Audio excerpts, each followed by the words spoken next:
Welcome to An Oral History of the Church, Episode 0. This is an introduction to the project An Oral History of the Golden Gate Baptist Theological Seminary Campus Relocation. My name is Adam Christman. I am a PhD student here at Golden Gate Seminary, and with me is my friend Jonathan. I am Jonathan McCormick. I am a PhD student in theology for Golden Gate Baptist Theological Seminary and currently serve as Assistant Librarian of Circulation Services. So what we're doing is we are putting together a podcast which will look at the history of the church in a conversational way. But our first project is specifically about something very personal for us in a way. As students and employees, actually, of Golden Gate Seminary, we're experiencing the relocation of the main campus. It is currently located in Mill Valley, California, and they're moving to Ontario, California, in just a few more months. So this is the project that we're doing, an oral history covering that particular topic. Now, Jonathan, some people who might be listening can wonder, why even do this? Why is this necessary? And what is an oral history project? One of our former church history professors here at Golden Gate, W. Morgan Patterson, gave a presentation in the 1970s regarding the use of oral history in Baptist studies. He said that it is imperative that we develop oral history as a necessary supplement to the more conventional techniques of oral history. Within the same document, specifically, he called for histories of agencies and institutions. In other words, organized Baptist life, including the Southern Baptist Convention, state conventions, boards, and other kinds of agencies. This would include Golden Gate Baptist Theological Seminary and its relocation of the main campus. Sure. And you had done some reading as well about other campus relocations, and you had mentioned to me that this is actually not the longest physical distance that a seminary has relocated in our denomination's history. Is that right?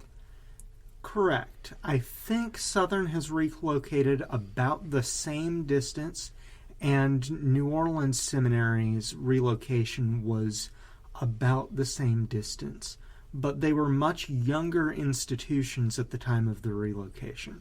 Mm-hmm. And we've moved several times in our own institution's history, but as you mentioned, as a much younger seminary, from Oakland to Berkeley to Mill Valley. Correct. So more faculty, more students, more books, everything's got to go. Yeah.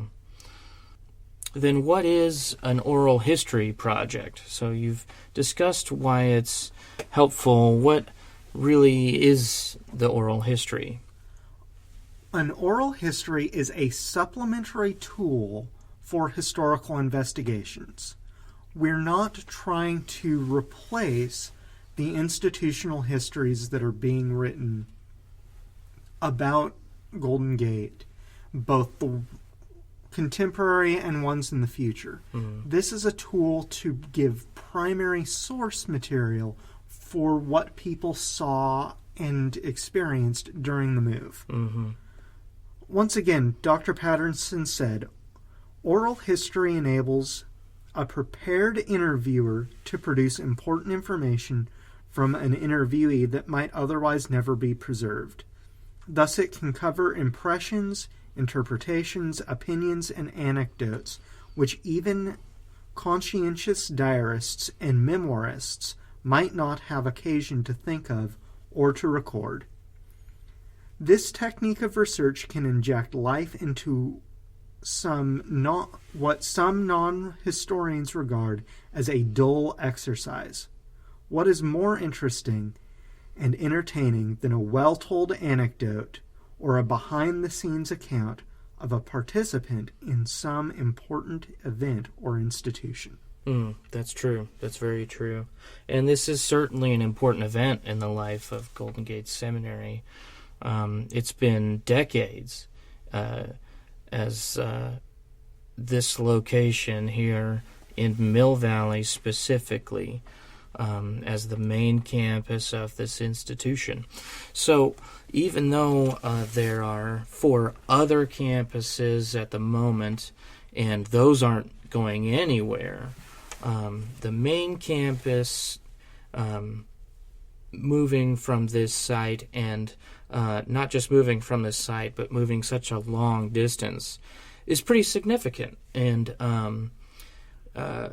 if I remember rightly, last year you and I talked about this and for the first time, and I believe we each separately had the idea before we came together, saying to ourselves, man, somebody should get these stories down and provide a primary source for those who are just interested in this particular institution. Right. We both were compelled that this story shouldn't get lost. Yeah, and what we're hoping to do is to talk to quite a variety of people, and we'll bring that up again in a moment. So now I'd like us to look at our questions we're going to ask. So as we go into these interviews, Jonathan and I have come up with a template of questions. So these will be asked of every person that we interview as time allows. And we'll be asking them all kinds of questions about themselves and the institution. We'd like to ask a few questions contextualizing their relationship with the seminary. And we'd like to get their impressions of the move when it occurred. Of the announcement when it occurred. And we'd like to get their impressions on the current state of the transition. Mm-hmm. Yeah, because we're only a few months away now. You and I are sitting here in February of 2016, and in June, everything's getting finalized and packed up that's heading to Ontario, and it's getting shipped down on trucks. That's it. 4 months. The next graduation ceremony is in May, and folks are going to start moving out. Some have already moved out. Yeah, so we're really hoping to get kind of a wide-angle view of what's affecting and is related to each individual we interview. Right. We want to interview certainly some of the people who were influential in making these decisions and influential in organizing this move. It's going to be a lot of work to move a seminary across the state. But we also want to interview other people, students, alumni, staff, ministers connected to Golden Gate, to find out more of the story that might not have been recorded. Right. And one thing that in particular I'd like to point out in our template is we're going to ask each person what they hope for the seminary in priorities as they make this transition, because those who are very strongly supportive of the move and those who are not, both have hopes for the seminary and how they will do and what they will do. So I'm looking forward to hearing a lot of answers to those questions as well from everyone whom we interview. So what exactly these podcasts entail is actually pretty straightforward. So these episodes are going to be recorded interviews set between bookended introductions and wrap-up conversations between Jonathan and I as we reflect on that particular interview. The interviews will only be recorded in audio form. We're not gonna get all gussied up for your cameras, mister. And our publication format, it will initiate through YouTube. It will become available also through my website, and then as we finalize our plans for the usual podcast platforms, it will eventually become available through iTunes and whatnot. For those of you who may want to subscribe through my website or listen through my website, that URL is adamwchrisman.com. That's ADAMWCHRISTMAN.com. So we are taking interviews from now until July 31st, 2016. At that point, the Ontario campus will have all of its staff and faculty, and they will be gearing up for the fall semester, and we frankly need to put a cap on this project at some point, so that seems like as good a time as any. That gives us approximately 5 months to record as many people as are willing. If you are someone connected to Golden Gate Baptist Theological Seminary as a student, as an alumni, as an alumnus, I should get my plurals right. If you are somebody connected locally, like if you are a minister or a member of a church near the current Mill Valley campus or the upcoming Ontario campus, we would love to hear from you. Please contact me through the email on my website so we can begin to talk about how to incorporate you into this project. We would love to hear from you. As far as a release schedule is concerned, we're hoping to release them weekly, and that covers the nuts and bolts. But Jonathan, when it comes to, let's say there's somebody listening who still isn't sure what's the deal with the oral history or what that might, sound like.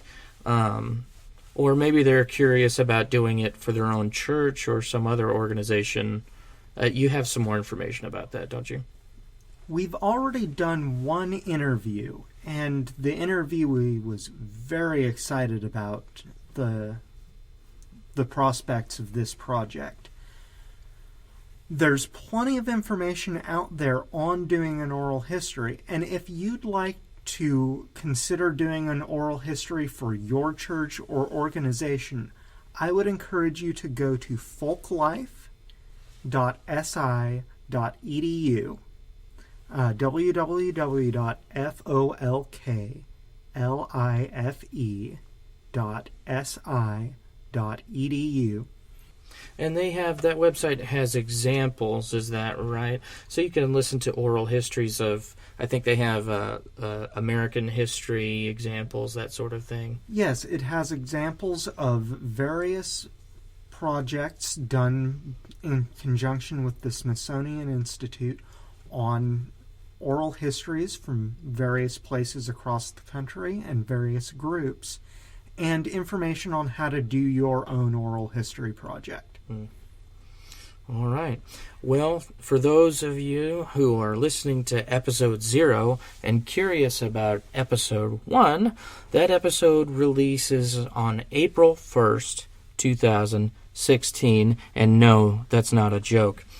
The announcement of the sale of this Mill Valley property was announced on April 1st, 2014. 14, and as it turns out, that also was not a joke.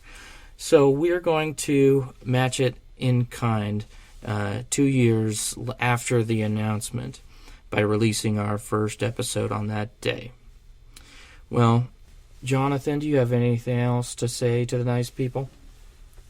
Thank you for your time. I hope you enjoy our podcast. I hope you enjoy it as much as we've enjoyed making it.